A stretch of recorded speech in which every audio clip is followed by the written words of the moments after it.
தேசிய ஜனநாயக கூட்டணி வந்து இதுவரைக்கும் யார் சார் உங்கள்கிட்ட வந்து சேர்றதுக்கு முயற்சி பண்ணிருக்காங்க? அதெல்லாம் ரகசியம், பரம ரகசியம்.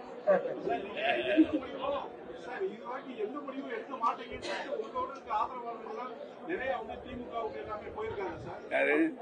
வைத்தியலிங்கம் போன்றவர்கள் போயிருக்காங்க இல்லையா? இந்த இரண்டாவது தர்ம யுத்தம் ஆரம்பிக்கப்பட்டதே திரு மனோஜ் பாண்டியன் அவர்களும் திரு வைத்தியலிங்கம் அவர்களால் தான் என்பதை தெரிவித்துக் கொள்கிறார்.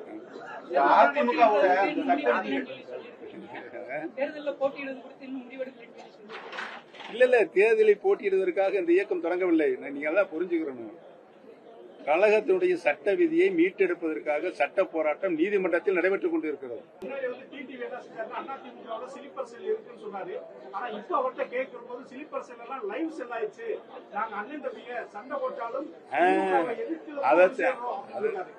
ஒன்னு சொல்லிருக்காருல்ல, நான் ரெடி. திரு டி.டி. அவர்களும் அவருடைய அருமை திரு எடப்பாடி பழனிசாமி ரெடியா கேட்டு